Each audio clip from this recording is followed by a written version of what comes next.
The Western world is a mess. Between government corruption, corruption inside the UN entirely and all of its NGOs, the World Health Organization, corruption inside NATO, corruption inside the Democrat Party of the America to the highest level it's ever been seen in history, really. I can't recall, and I'm a keen student of history, I can't recall a medieval kingdom that had more or lacked interest in its people and was more corrupt than the current administration of the United States of America. And in the name of progression and being progressive, our young people are trying to erode all history and make this strange new one for themselves that confuses the hell out of everybody else, and there's nothing like anything anybody ever wanted.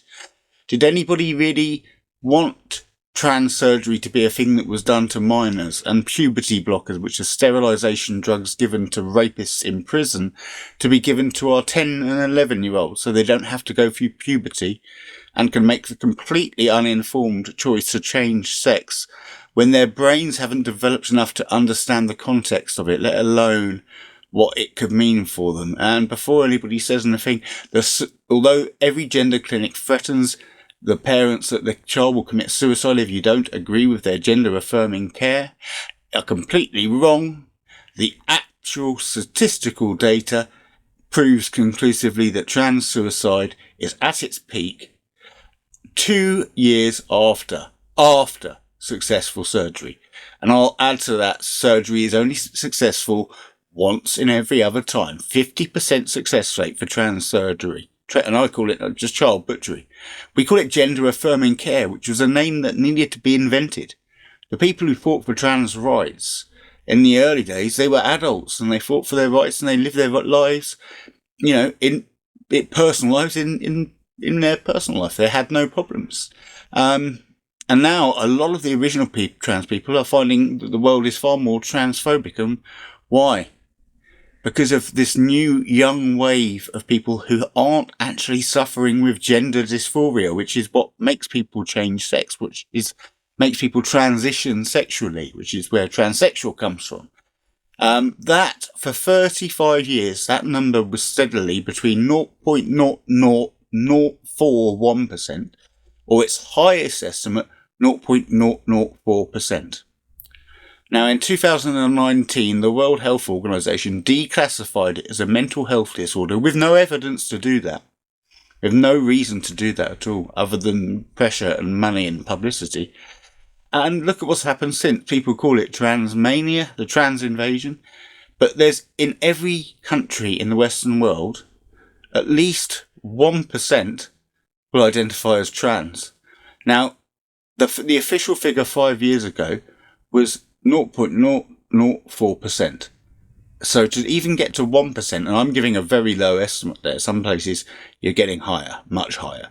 But 1% is scientifically, psychologically, and biologically impossible. If being trans had been something that had been so taboo that when it was made acceptable, it came out, then the argument for trans suicide would desist, because we would have had a litany of suicides prior to this release from the WHO. A litany going back 30, 40, 50, 60 years. But we haven't. There's no data for that. The actual data shows that this started in Holland and in Belgium, and it was 35 years of data show that in every study done, 85% or more of people who believe they're in the wrong body, actually with therapy, the right explanation of the surgery and the implications, choose to stay in the same body and generally enter same-sex relationships. So they were just gay. And many people now who have the surgery are autistic or have really serious ADHD. Those are the two, or other mental health disorders. There's always a mental health disorder underlying. I'm saying always, 98% or more of the time, underlying the reason why that young person wants to change that much. And obviously if they're left at 18, 85% will stay in the same body, not destroy their body and make sure they're infertile forever, risk death from 2 types of cancer and 3 types of fatal disease, as was exposed in the WPATH leak files by Michael Schellenberger at environmental.org.com. Look them up. And the Hass report in the UK, which showed it's experimental trial butchery, and we're not doing it now. They shut down anything before the age of 18. It's on the black market, but not legally. Can't be done. Not in England now. But in America, it's still state by state. Europe still haven't fully adopted it. But WPATH advised every gender clinic in the world, and they were fake. Their credentials were fake. They didn't know what they were talking about. They were asked if they had evidence of long-term success. They didn't have any. But they were lucky they weren't asked until I've shown any evidence of long-term failure, because they have loads, and it's all in these files, which are 120 documents and 2 videos. And the videos themselves will make you sick. Those people should all be in prison, not running some kind of mock organisation that made up its own acronym and pretended to be the world's dominant people in it. And then you've got the protest lot who've just decided that the Gaza-Palestine conflict is the biggest conflict in the world, the most important, and that they're pro-Palestine, even though Palestinians wouldn't be pro-them. I mean, queers for Palestine, well, I can tell you that they're all radical Islamists. They always were.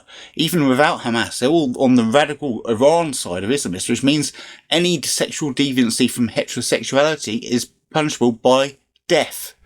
So a Gazan citizen would rather kill you than shake your hand if you're of the LGBT community.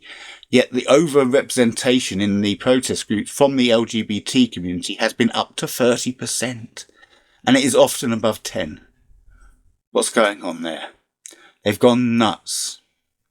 And we've let it all in. We've let DEI into governments. We've started hiring decisions. I mean, Rachel Levine, for Christ's sake. That's the worst diversity hire. But actually I'll take it back. That's the most obvious diversity hire at the highest level, apart from Kamala Harris. But Rachel Levine has passed diversity policies in the army that will destroy what the American army was unless they're removed.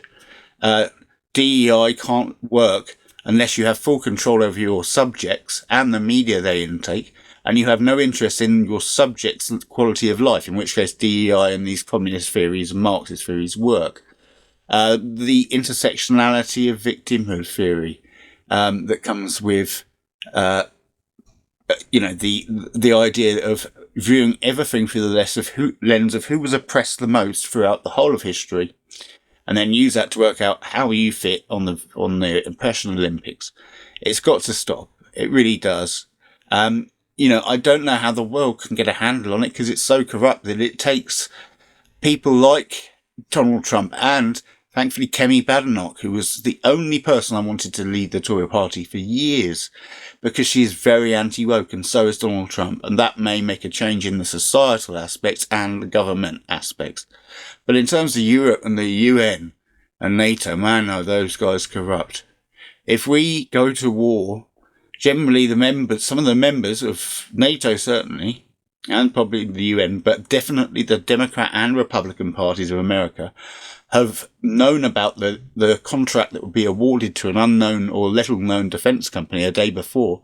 And I think it's in the hundreds in America, and it's higher than that in the UN and lower than that in NATO, have made massive investments into those companies before they were given the contracts, knowing they were going to get the contracts the next day and their investments would skyrocket. That's insider trading on human lives in a military capacity. That's about as bad as it gets. I'm sorry, this world can't afford to get worse. So what do we do? Well, we have to be vigilant for corruption. We have to be vigilant about education. That's what we missed. We missed being vigilant. Our children had too much exposure to the social media, and the wrong kind. A certain amount is necessary now in this day and age, especially. But it needs to be regulated by the parents. And letting the government educate your children used to be okay, but they suddenly started changing their syllabus completely. And we weren't told about it. And we should have known, we should have asked. And that's where we come in. Our fault. Why Generation Z got so bad. It's because we didn't ask questions of our own governments. So we've got to hold people accountable. Corrupt governments can no longer run the Western world. Otherwise, we will see failure within 4 years, and God knows what that landscape will look like afterwards. I'll leave it there. You be good. Listen to what I've said. Be lucky, and take it easy.